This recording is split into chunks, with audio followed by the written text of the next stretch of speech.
지난 3년 동안 이 코로나로 인해 가지고 정말 많은 어려움들이 있었습니다. 특별히 이 참 경제가 많이 무너졌어요. 그 주위에도 보면 참 안타까운 사람들이 많아. 일평생 살아온 것이 한순간에 또 무너지기도 하고, 또 우리 모든 사람들 마음속에 가장 진 관심사가 앞으로 어떻게 살아갈 것인가, 어떻게 이 물질의 문제를 해결할 것인가, 이런 두려움에 살아가는 분들이 많은 것 같아요. 제가 이번에 사실 이 한국에 3년 만에 나왔는데, 이번에 나올 때는 좀 간절한 마음과 또 한편으로는 너무너무 안타까운 마음, 또 한편으로는 제 마음에 좀 분노가 있어서 나왔어요. 이 코로나로 인해서 모든 또 우리 그리스도인들도 마음이 지쳐 있고 이렇게 물질에 마음들이 다 빼앗겨 있을 때에 악령이 역사를 해요.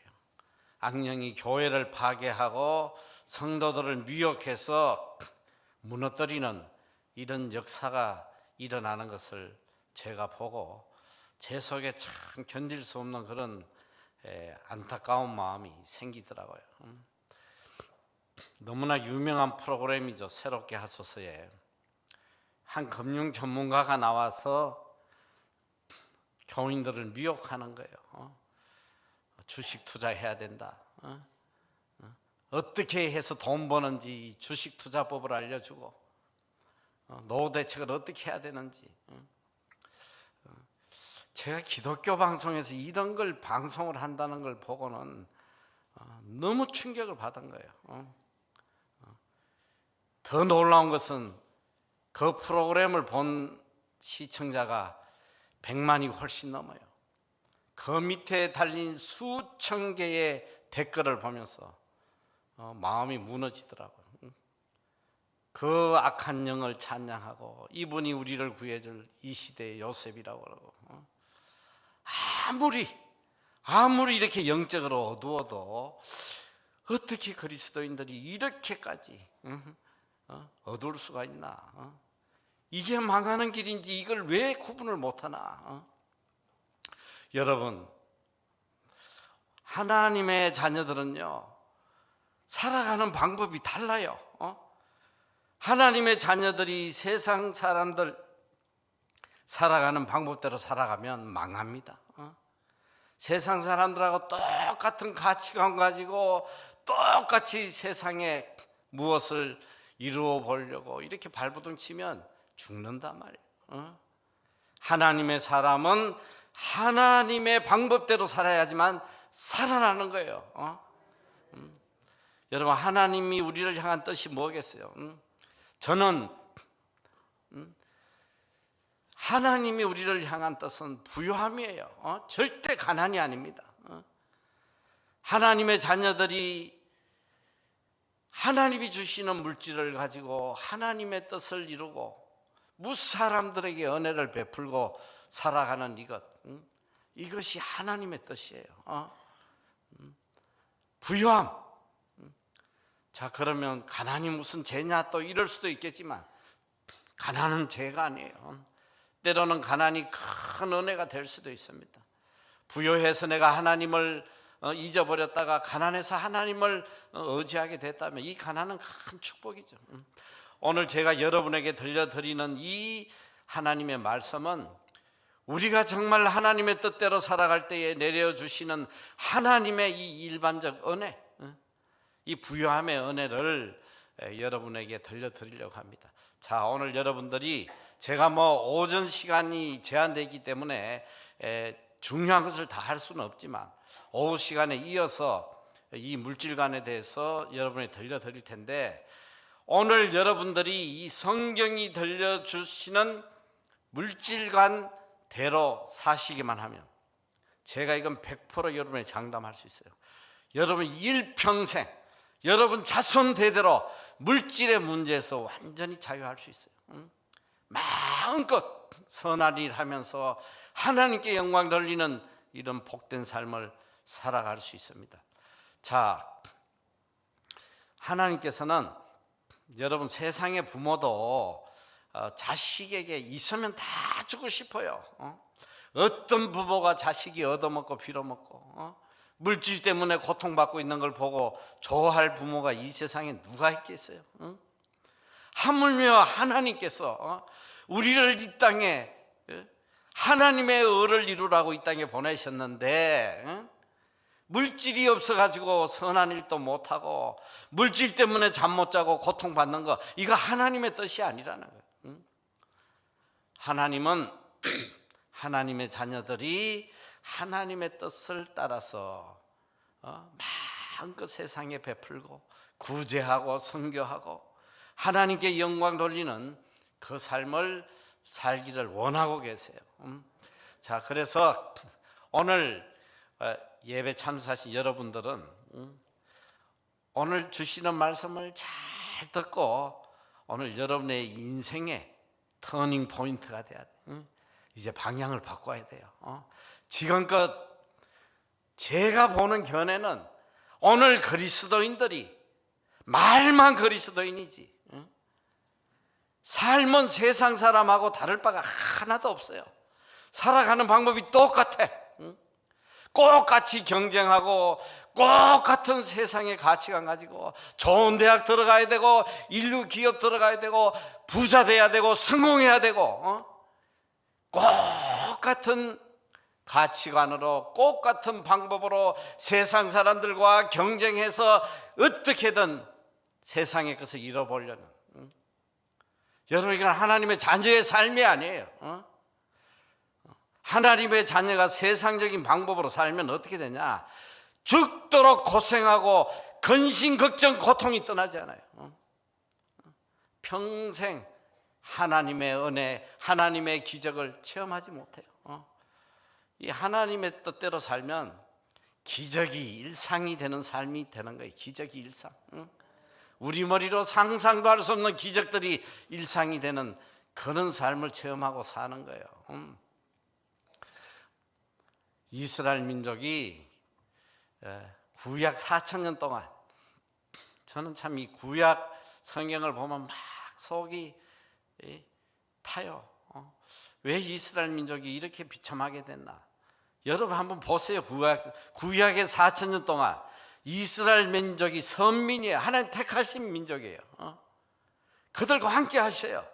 그런데 그들의 말로가 어떻게 됐어요? 이스라엘 민족이 4,000년 동안 정말 행복하게 하나님이 내려주시는 복을 누리면서 살아가는 순간은 정말 짧아요. 얼마 되지 않아요. 거의 다가 맨날 매 맞다가 끝나는 거예요. 비참하게 이방인들에게 맨날 얻어터지고 포로 잡혀가고. 여러분 이스라엘 민족이 하나님 안 섬겼습니까? 누구보다 열심히 섬겼어. 누구보다 열심히 제사 드리고 계명 지키고. 왜 하나님을 그토록 섬겼던 이 이스라엘 민족이 이렇게 비참하게 멸망을 했냐 말이야. 문제는 하나님을 섬기되 지 뜻대로 섬긴 거야. 자기 뜻대로. 하나님 뜻이 아니고 자기 뜻대로 살다가 다 망한 거예요. 예레미야 2장 13절에 보면 이스라엘이 멸망한 두 가지 악을 하나님이 책망을 하세요. 너희가 이것 때문에 망했다. 자, 성경 잘 쳐다보시면 내 백성이 두 가지 악을 행하였나니 곧 그들이 생수에 근원되는 나를 버린 것과 스스로 웅덩이를 판 것인데 그것은 그 물을 가두지 못할 터진 웅덩이들이니라. 이스라엘이 어떤 악을 행했느냐? 생수에 근원되는 하나님을 버렸어요. 우리에게 모든 것을 부어주시는 하나님을 버리고 어떤 짓을 했냐? 물을 구하려고 스스로 웅덩이를 팠다는 거예요. 죽도록 웅덩이를 팠더니 물이 고이지 않는 터진 웅덩이라 헛짓했다는 거야. 헛짓. 응? 여러분, 오늘 이게 우리 그리스도인의 모습이에요. 응? 우리에게 모든 것을 주시는, 우리의 인생을 책임져 주시는 하나님을 버리고 내 힘과 내 노력으로 살아보려고 허둥대는 게 이게 오늘 그리스도인의 모습이라는 것입니다. 응? 하나님 절대적으로 신뢰하지 않아요. 남들보다 더 좋은 대학 들어가야 되고, 남들보다 더 좋은 회사 들어가야 되고, 더 돈 많이 벌어야 되고, 성공해야 되고, 어떻게든 내 힘과 내 노력으로 살아보려고 발부둥 치는 거. 이런 모습을 하나님은 악이라고 그랬어. 악. 너희를 망하게 하는 악이다. 여러분, 정신 똑바로 차려야 돼요. 일평생 하나님을 믿으면서도 한 번도 하나님의 기적을 체험하지 못해. 일평생 하나님 믿으면서도 세상 사람보다 더 비참하게, 더 불행하게, 더 고통 속에 살아가는 그리스도인들이 얼마나 많아요. 이게 뭐가 잘못된 거 아닙니까? 하나님은 분명히 우리를 복되게 해주신다고 했는데, 도대체 어떻게 살면 우리가 하나님의 이 복을 누리고 사느냐? 정답이 있잖아요. 하나님의 뜻대로 살면 돼요. 하나님의 뜻. 하나님의 뜻이 어디 있어요? 여기 성경 66권에 있잖아요. 성경 66권. 이 성경 66권은 딱 두 가지 계명을 가르쳐요. 여러분이 이 두 가지 계명만 제대로 지키고 살면 여러분 자손 대대로 하나님의 복이 끊이지 않는단 말이에요. 자, 두 가지 복이 뭐냐? 마태복음 22장 37절 이하에 보면 자, 이렇게 말씀하세요. 두 가지 계명. 예수께서 이러시되 내 마음을 다하고 목숨을 다하고 뜻을 다하여 주 너희 하나님을 사랑해라. 이것이 크고 첫째 되는 계명이다. 자, 첫째 계명은 하나님 사랑이에요. 자, 둘째 계명은 뭐냐? 둘째도 이와 같으니 내 이웃을 내 자신같이 사랑하라는 거예요. 이 두 계명이 온 율법이요 선지자의 강령이니라. 이게 성경 전체라는 거예요. 성경 전체는 하나님 사랑, 이웃 사랑이에요. 이것만 제대로 하면 너희 인생은 내가 책임진다는 것입니다. 자, 제가 참 우리 그리스도인들을 보면 너무 안타까운 게 뭐냐면 하나님은 사랑하려고 나름대로 애써요. 이렇게 놀러도 안 가고 와서 예배 드리지, 기도하지, 성경 읽지, 교회 와서 또 열심히 봉사하죠. 그런데 교회 문 밖에만 나가면 이웃에게 눈길조차도 안 줘요. 오늘 이게 그리스도인의 모습이에요. 우리끼린 잘해. 뭐 권사님, 집사님하고 뭐 서로 챙기고 난리치지만 교회 문 밖에 나가면 내 이웃이 굶어 죽든 아파 죽든 눈길 하나 안 줘요. 이게 오늘 그리스도인의 모습이에요. 여러분, 하나님 사랑, 이웃 사랑, 이 두 계명은 절대로 분리할 수가 없어요. 이건 한 계명이란 말이에요. 한 계명. 하나님을 사랑하노라 하면서 이웃을 사랑하지 않는다? 이거 거짓이에요.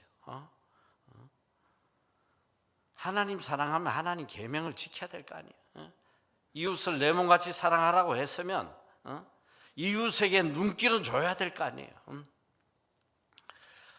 제가 살아오면서 보니까 정말 이웃에 대해서 너무너무 냉담해요. 굶어가는 이웃에게 단도 만 원도 안 내놓는 게 이게 오늘 그리스도인의 모습이에요. 내 자신과 내 가족 위해서 아낌없이 서면서도 굶주린 내 이웃을 위해서 단도 만 원도 안 내놓는단 말이에요. 오늘 이게 그리스도인의 모습이에요. 여러분, 자, 이제 성경이 우리에게 들려주는 이 엄청난 진리, 하나님이 우리를 왜 창조하셨겠어요? 창조의 목적이 뭐예요? 여러분은 다 이렇게 알고 계실까요? 이사야서에 보면 하나님이 우리를 하나님 찬송하라고 우리를 창조하셨다, 뭐 그 정도 다 아시죠? 에베소 2장 14절에 보면 2장 10절에 보면 놀라운 말씀을 하세요. 우리는 그가 만드신 바라 그리스도 예수 안에서 선한 일을 위하여 지으심을 받은 자니. 하나님이 우리를 창조하신 목적이 뭐냐면 선한 일 하라고 지으신 거예요. 선한 일 하라고 지으신 거. 더 놀라운 말씀, 예수님이 우리를 대신해서 십자가에 죽어주셨어요.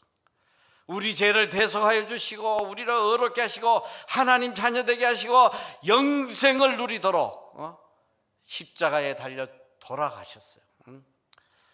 이 디도서 2장 14절에는 예수님이 십자가에 달려 돌아가신 이유를 이렇게 이야기하고 있습니다. 그가 우리를 대신하여 자신을 주심은 모든 불법에서 우리를 속량하시고 우리를 깨끗하게 하사 선한 일을 열심히 하는 자기 백성이 되게 하려 하십니다. 예수님이 왜 죽으셨냐? 왜 우리를 위해서 십자가에 죽으셨냐? 선한 일 열심히 하는 백성 되게 하기 위해서 죽어주셨다는 거예요. 더 놀라운 말씀은 디모데후서 3장 16절 이하예요. 자, 성경을 주셨어. 성경을 주신 목적이 뭔지를 이야기하고 계세요. 모든 성경은 하나님의 감동으로 된 것으로 교훈과 책망과 바르게 함과 의로 교육하기에 유익하니 이는 하나님의 사람으로 온전하게 하며 모든 선한 일을 행할 능력을 갖추게 하려 합니다. 선한 일 행할 능력을 갖추도록 훈련시키시기 위해서 성경책을 주신 거예요. 성경이 끝없이 우리에게 들려주신 우리가 이 땅에서 해야 될 사명이 뭐냐면 선한 일 하라는 거예요. 선한 일. 선한 일 해라. 여러분, 뭐 선한 일이 얼마나 많겠어요. 뭐 물질로 하는 것도 있고 몸으로 하는 것도 있고 마음으로 하는 것도 있고 많은 선한 일이 있지만 이 선한 일의 첫걸음은 구제예요. 여러분, 구제도 못하는 인생은 그 어떤 선한 일도 못해요. 가장 쉬운 게 구제예요. 배고픈 이웃에게 먹을 거 주는 거, 이거보다 더 쉬운 일이 어디 있어? 이것도 못하는 인생들이 무슨 선한 일을 하겠다는 거예요. 절대로 할 수 없어요. 마태복음 6장에 보면 산상수훈에, 이 산상수훈은 마태복음 5장부터 7장까지인데 이 구원받은 자들, 천국 시민들이 이 땅에서 어떻게 살아야 할지를 알려주는 말씀이에요. 이 5장은 이 천국 시민의 가치관에 대해서 어떤 가치관을 가지고 살아야 되는지 복에 대해서 복의 개념을 우리에게 알려주는데, 이 마태복음 6장은 구원받은 천국 시민이 이 땅에서 반드시 지키고 가야 할 세 가지를 알려주고 있어요. 저는 참 놀랐어요. 거기 보면 그 세 가지가 뭐냐면 첫째는 구제, 둘째는 기도, 셋째는 금식이에요. 아니 어떻게 예수님이 기도가 더 중요하지 않을까? 왜 구제를 먼저 말씀하시나? 제가 깊이 묵상하면서 깨달은 거예요. 예수님도 구제를 제일 먼저 이야기하시는데, 아니 구제도 못하는 인생이 무슨 온전한 기도를 하겠냐 이 소리야. 구제 하나도 못하는 인생이 기도를 한들 그 기도가 무슨 온전한 기도가 되겠어요? 자, 성경은 예수님도 끝없이 우리에게 가르쳐 주시는 것이 행함이거든요. 행함. 이 산상수훈의 마지막 결론이 예수님께서 모든 천국 복음을 전가하시고 자, 너희들이 이 말씀을 듣고 행하지 않으면 모래 위에 집을 짓는 것이다. 헛짓한 것이다. 있어요. 헛짓한. 아무리 많은 천국 복음 진리를 알고 있어도 그 진리대로 행하지 않으면 이것을 헛짓한 것이다. 이 야고보서 2장 14절 이하에는 정말 놀라운 말씀을 하고 있습니다. 자, 내 형제들아, 만일 사람이 믿음이 있노라 하고 행함이 없으면 무슨 유익이 있으리요? 그 믿음이 능히 자기를 구원하겠느냐? 믿음 있다고 구원 못 받는다는 거예요. 행함도 없는 믿음이 무슨 구원을 얻겠느냐?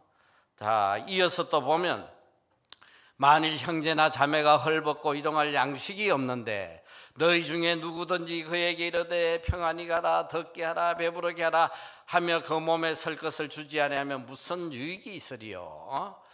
이와 같이 행함이 없는 믿음은 그 자체가 죽은 것이다.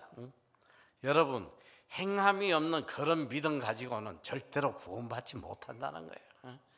그게 믿음이 아니라는 거예요. 그거는 제가 지금 계속 한국에서 집회를 하고 있는데 저 서울의 한 교회 가서 1부부터 4부까지 설교를 하는데 1부 예배를 마쳤는데 어느 장로님이 저를 찾아왔어요. 목사님, 이 말씀은 좀 아주 클리어하게 좀 해주셔야겠다고. 우리가 다 믿음으로 구원받는 걸로 알고 있는데 이렇게 말씀하시면 혼동이 온다고 말이지. 여러분이 다 그렇게 하잖아요. 오직 믿음으로 구원받아요. 이 로마서의 핵심이에요. 오직 믿음으로 구원받아 절대로 행함으로 구원받지 못한다. 맞는 말씀이에요. 그런데 야고보는 아니다. 행함이 없으면 절대 구원받지 못해요. 행함으로 구원받는 거야. 여러분, 이 말씀이 다른 것 같은데 꼭 같은 말씀이에요.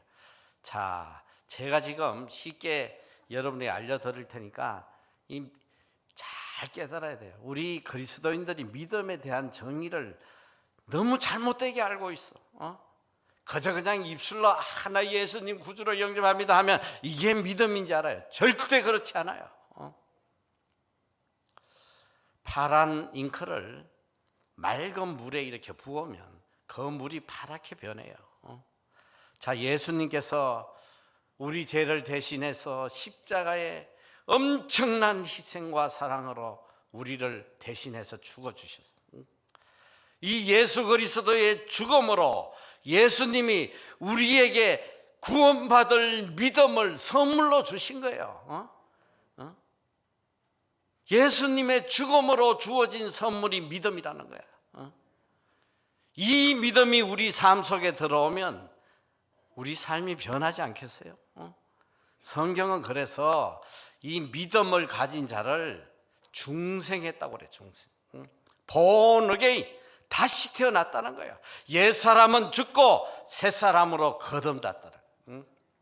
과거의 모든 섭성과 모든 악한 것들을 다 없어지고 이제 예수 그리스도의 성품으로 거듭나는 것, 이것이 믿음을 가진 사람이란 말이에요. 믿음이 있노라 하면서 행함이 없으면 그게 무슨 유익이 있겠냐? 그걸로 구원받겠느냐? 오늘 이런 그리스도인이 너무 많은 거예요 지금. 주일날 와가지고 그냥 하나님 찬양하고 난리치고는 교회 문 밖에만 나가면 세상 사람보다 더 악하고 더 거짓되고 더 더럽고 더 자기중심적이고 더 세상적이고. 여러분, 믿음은 그런 게 아니에요. 예수님이 피 흘려 죽으신 그 믿음이 우리 삶을 변화시키는 거란 말이에요. 여러분, 오늘 행함이 없는 믿음, 예수님도 늘 말씀하세요. 너희 믿음은 열매를 보고 한다고 그래. 열매를. 이 열매가 없으면 잘라서 아궁이에다 태워버린다고 그랬어.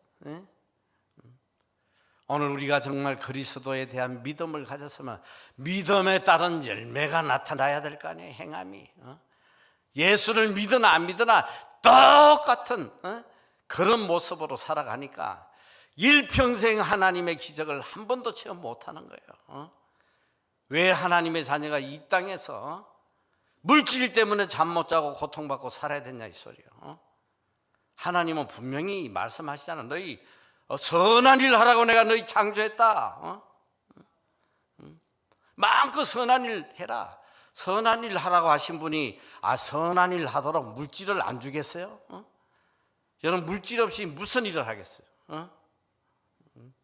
저도 살아보니까, 저도 외국 땅에서 선교하다 보니까 물질 없이 할 수 있는 일이 없어요. 물질의 복을 반드시 받아야 돼. 이게 하나님 뜻이에요. 하나님 부어주세요. 마음껏 선한 일 하도록. 예수님께서 마태복음 5장 16절에 우리를 세상의 빛이라고 그랬거든. 너희 빛을 비추라는 거예요. 자, 16절에 보면 이같이 너희 빛이 사람 앞에 비치게 하여 그들로 너희 착한 행실을 보고 하늘에 계신 너희 아버지께 영광을 돌리게 해라. 이게 오늘 우리가 이 땅에 살아갈 사명이란 말이에요. 빛의 사명. 여러분, 빛이 뭐예요? 빛이 무슨 서울대학 들어가는 게 빛입니까? 판검사 되는 게 빛이에요? 세상에 출세하는 게 빛입니까? 오늘 주님은 분명히 말씀하세요. 너희 빛은 착한 행실이라는 거예요. 세상 사람들이, 하나님을 모르는 세상 사람들에게 너희 착한 행실을 비춰주면 그들이 우리의 착한 행실을 보고, 야, 저 사람 보니까 정말 하나님 살아계시네. 나도 저 사람이 믿는 하나님 믿고 싶다. 그들의 입에서 하나님을 찬양하고 하나님께 영광 돌릴 수 있는 이 삶을 살라는 거예요. 이것이 바로 빛된 삶이라는 거예요. 이렇게 살 때에 하나님이 기적을 안 보여주시겠냐 말이에요.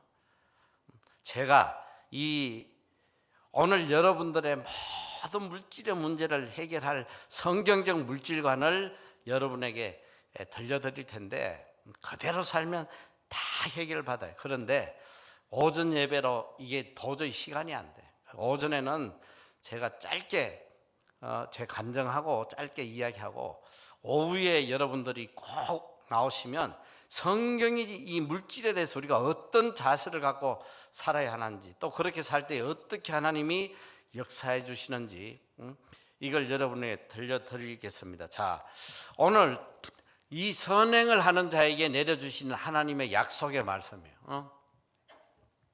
정말 이건 놀라워요. 자, 고린도후서 9장 8절에 보면, 자, 이 말씀 잘 보세요. 여기 모든이라는 단어가 몇 번 나오는지 한번 보세요. 하나님이 능히 모든 은혜를 너희에게 넘치게 하시나니 이는 너희로 모든 일에 항상 모든 것이 넉넉하여 모든 착한 일을 넘치게 하게 하려 하십니다. 몇 번 나와요? 4번 나오죠. 자, 정말 이건 놀라운 거예요. 구제하는 자에게 내려주신 하나님의 은혜의 말씀이에요. 성경은 진리예요. 반드시 이루어져요. 반드시 이루어져요. 여러분, 이렇게 산다면 여러분이 이 세상에 부러울 게 뭐가 있겠어요? 하나님이 은혜를 주시는데 그냥 은혜도 아니에요. 모든 은혜를 다 주시는 거야. 모든 자식에 대한 은혜도, 사업에 대한 은혜도, 가정에 대한 은혜도 다 주시는 거예요. 모든 은혜를 너희에게 또 그냥 주시는 게 아니라 넘치게 주신다. 넘치게. 너희로 모든 일에 항상 모든 것이 넉넉하여. 그러니까 내가 하는 모든 일마다 항상, always, 항상, 이거는 천국 가는 그날까지 계속 모든 것이 다 넉넉해서 내가 이 땅에 살아가는 동안 모든 착한 일, 내가 하고 싶은 모든 착한 일을 넘치게 하게 하려 하십니다. 할렐루야. 이게 하나님의 약속의 말씀이에요. 하나님의 약속의 말씀이에요.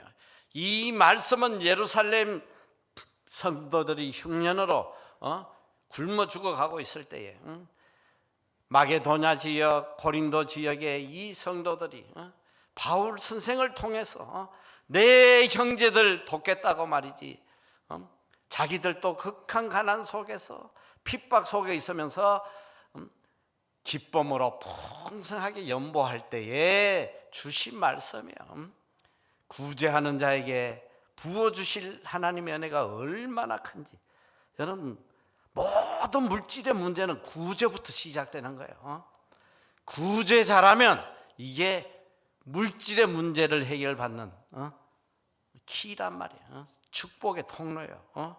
여러분 잘 알아야 돼요. 하나님 살아계세요. 반드시 역사하십니다. 반드시 이루어주세요. 자, 제가 제 간증을 좀 할 텐데 이 말씀이 그대로 이루어지는지 안 이루어지는지 간증을 잘 좀 들어보세요. 뭐 이미 제가 여기 두 번 왔기 때문에 대충 이야기를 들으신 분들도 계시지만 짧게 또 그동안 또 일어났던 일들도 있고 해서 여러분에게 짧게 간증을 해드리겠습니다. 저는 38살에 뉴질랜드 신학의 대학에 유학을 갔거든요. 그 이유는 우리 어머니가 굉장히 믿음이 좋으셔가지고 제가 태어나기도 전에 그냥 저를 갖다 바쳤어요. 하나님께 드린다고. 저하고 한마디 상의도 안 하고. 그래서 참 제 인생에 고난이 참 많았죠. 하나님이 매를 많이 때리시는데 끝까지 주의 길 안 가겠다고 버티다가 마지막에 교통사고를 당했어요. 하나님께서 저 부산에서 우리 가족이 여행을 갔다가 그만 이 술 취한 젊은 친구가 시속 80km로 중앙선을 넘어서 정면 충돌하고, 시속 80km로 하면 다 죽어요. 살았다는 게 기적이에요. 그때 하나님께서 제 무릎을 박살을 내셨는데 제가 그래서 무릎에 대수술을 받고 몇 조각을 빼내고 간신히 6개월 만에 이제 걸었어. 나오면서 두 손 다 들었어요. 제가 한전에 10년 근무하다가 그만두고 직장을 그만두고 집 하나 팔아서 유학 갔는데요. 제가 정말 거지처럼 살았어요. 돈 일부를 못 쓰고 과일을 제대로 못 사 먹고, 이 과일 가게 앞에 가면 한 박스 1불짜리가 있어요. 썩은 과일, 짐승들 먹으라고 파는 거, 이거 사다가 제가 파먹었어. 그리고 이 카펫이 축축한데 몇 년 동안 침대 하나를 없이 맨바닥에서 살고, 그렇게 해도요 몇 년 지나니까 거지가 돼버려요. 집세 낼 형편이 안 되더라고. 그때 저는 항상 제 이 심장에 바위돌이 짓누르고 있는 것 같은 그런 두려움과 고통 속에 살았어요. 너무 두렵잖아요. 매일 하나님 앞에 눈물로 기도한 거예요. 하나님, 저도 주의 일 할 수 있도록 길을 열어달라고 매일 하나님께 눈물로 기도하는데 하나님께서 염려하지 말라고 5년 안에 선교센터와 영학교를 세워주겠다 그래요. 믿을 수 없는 말씀이에요. 제가 이제 결론만 이야기하는데 시간이 없어. 어쨌든 하나님께서 5년 뒤에 그대로 응답해 주시는 거예요. 13번 사진 보여주시면 이 11층짜리 빌딩을 그냥 주셨어요. 무에서. 그리고 더 놀라운 것은 저 빌딩을 인수해서 갔더니 저 빌딩 안에 영학교가 세워져 있는 거예요. 뉴질랜드 사람하고 중국 사람 세워가지고 저걸 우리한테 그냥 주고 가버렸어. 그러니까 5년 안에 영어학교와 선교센터 세워준다는 말씀이 그대로 이루어졌어요. 그리고 1년 뒤에 하나님께서 14번 사진 보여주시면 옆에 10층짜리 빌딩을 또 주시더라고. 저 두 빌딩을 주실 때는 텅텅 빈 유령 빌딩이었어요. 세입자가 없는. 모든 사람이 저 빌딩 사면 망한다고 하는데 하나님께서 저걸 사게 하시고 모든 환경을 움직여서 한 빌딩은 뭐 한 달 만에 뉴질랜드 정부 기관을 다 끌어다가 저기다 넣어버리시더라고요. 또 한 빌딩은 뉴질랜드 국세청을 그냥 넣어가지고 전 빌딩을 21년 동안 사용하게 하시더라고요. 다 환경을 움직이셔서 우리가 복되게 하나님이 쏟아 부어 주시더라고요. 그리고 15번 사진 보여주시면 또 4층짜리 우리 미래 선교센터 빌딩을 주시고, 저 16번 사진 보시면 이 빌딩이 이렇게 나란히 붙어 있어요. 한 타운에 그리고 17번 사진 보여주시면 저희가 또 세계 각국의 구제 선교하다 보니까 엄청 많은 자본이 필요했는데 하나님께서 2만 평 가까이 되는 쇼핑몰을 주셔가지고 저기서 나오는 엄청난 수익금으로 구제 선교하도록 은혜 내려주세요. 18번 사진 보여주시면 3,000평 되는 곳에 저 선교사 안식관도 주셔서 또 귀하게 쓰고 있습니다. 19번 사진 보여주시면 이 뉴질랜드에 이민 온 오클랜드라는 도시에 한국 사람 몇만 명 사는데 교회가 100개가 넘어요. 그런데 참 이민 생활이 얼마나 힘들고 어려운지 몰라요. 한번 어디 가서 마음껏 하나님 앞에 기도하고 싶어도 기도할 데가 없잖아요. 그래서 모든 사람들의 바람이 기도원 하나 있으면 좋겠다 이런 바람인데 제가 그 이야기를 듣고 저희를 우리가 하면 좋겠다 생각을 했는데 저 엄두가 안 나잖아요. 저희 하나 세운다는 게. 그런데 하나님께서 저게 지금 한 2만 평 정도 되는데 바닷가예요. 저게 70년 동안 세워진 거예요. 70년 동안. 토요일 날 저걸 보여주시고 이틀 뒤에 월요일 날 우리께 되게 하시더라고. 저게 뭐냐면 할러데이 파크라고 전 세계 여행객들이 이 공항에 내려서 캐러밴을 끌고 와서 정박하는 숙소예요. 그런데 저걸 하나님께서 우리에게 주셔가지고 지금은 한국 교회가 아니라 모든 세계 각국의 교회가 이민자들이 와가지고 사니까 모든 교회들이 다 와서 저기서 마음껏 수련회도 하고 하나님을 찬양할 수 있도록 하나님께서 저렇게 은혜를 베풀어 주세요. 그리고 또 우리가 이 학교를 하는데 우리 학교를 통해서 전 세계의 청년들이 영어 배우러 왔다가 복음을 듣고 변화되는데 이 역사가 정말 놀라워요. 한 번도 복음 못 들은 중국 애들 지금 수백 명이 세례받고 변화되고 제가 참 오기 직전에 참 너무 놀라운 일을 하나 겪었는데 7년 전이라고 그랬나 저 잘 기억도 못하는데 우리 중국 청년이 하나 저를 좀 만나고 싶다고 학교로 찾아왔어요. 우리 학교에 그때 잠깐 왔었는데 교회를 나왔다고 그래. 왔는데 첫 번째 교회 온 날 제 간정집을 선물로 받았다고 그래. 중국어로. 그러니까 자기가 그걸 읽고는 너무 감동을 받았다. 그날 가자마자 바로 다 읽었는데 언젠가 나도 돈을 벌면 꼭 이렇게 선한 일 하고 싶다. 그리고 7년인가 세월이 흘러서 결혼을 하고 사업을 하고 있는데 저를 찾아왔어요.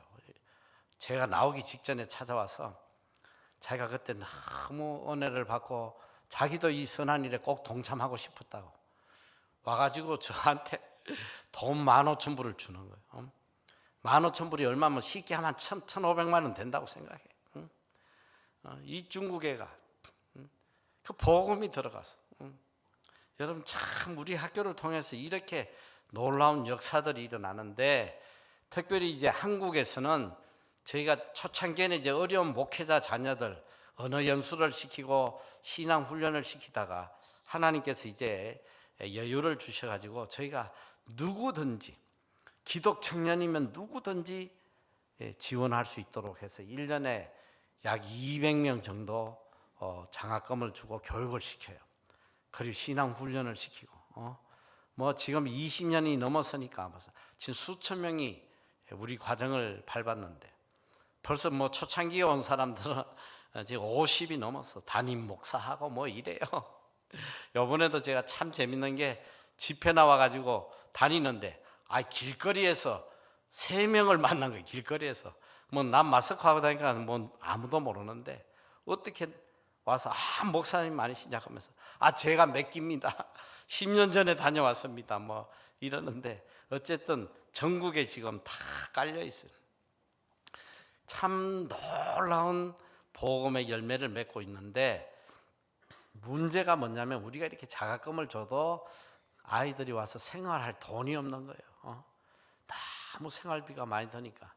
그래서 하나님께 우리 아이들 머물 장학관을 달라고 하는데, 여러분 뉴질랜드 집값이 말로 못하게 비싸요. 방 3개짜리가 뭐 10억 넘어가니까.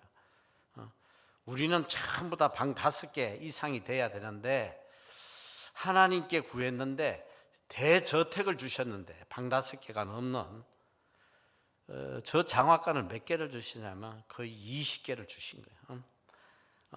한 마을이 아주 우리 마을이 되어버렸어요.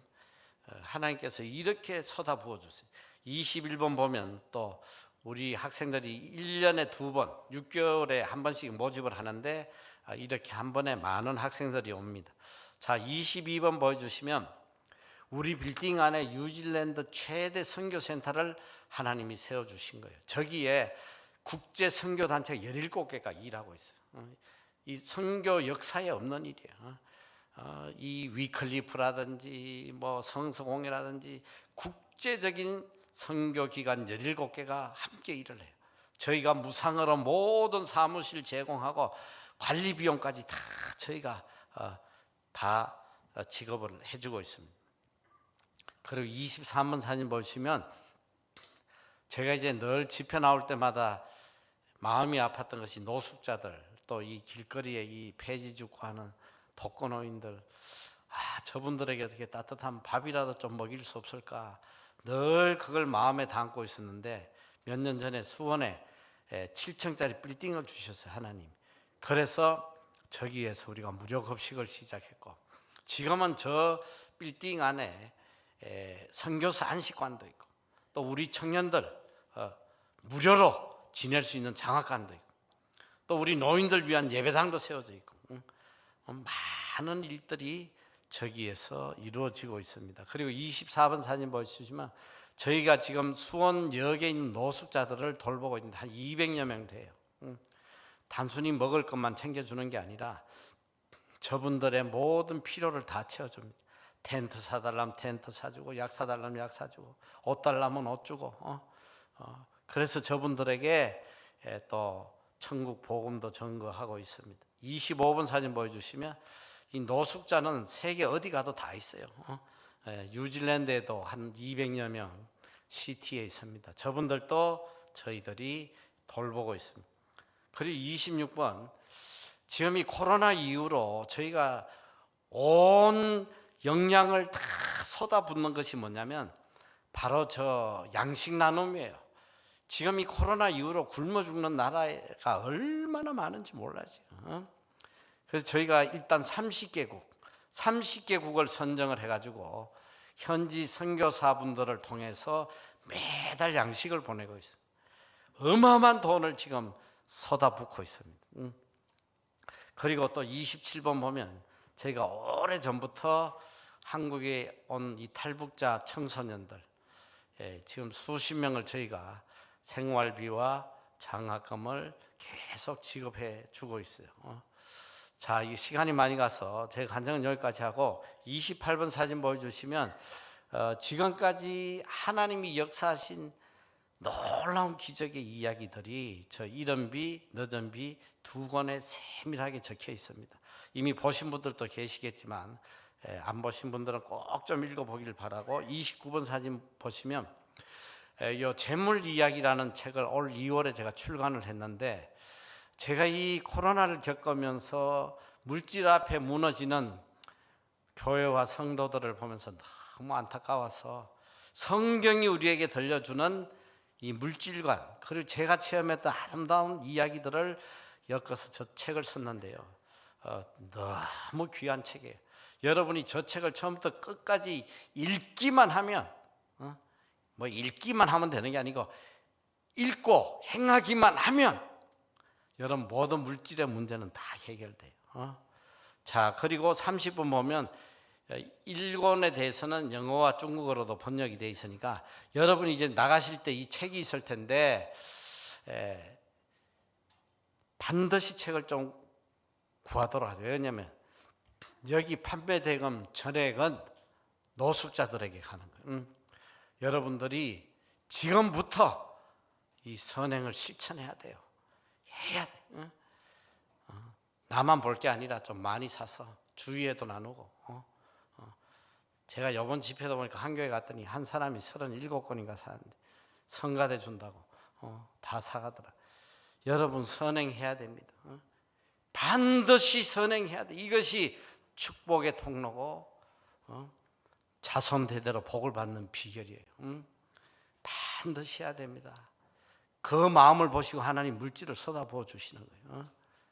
그리고 오늘 오후 시간에 제가 정말 이 성경의 물질관에서 상세하게 이야기를 할 텐데 꼭 빠지지 말고 나오시고, 여러분 이 땅에 살아가면서 물질의 걱정 전혀 하지 않아도 돼요. 예수님이 마태복음 6장 31절 이하에 이렇게 말씀하시잖아요. 너희가 염려하여 이르기를 무엇을 먹을까 무엇을 마실까 무엇을 입을까 하지 마라. 이는 다 이방인이 구하는 것이다.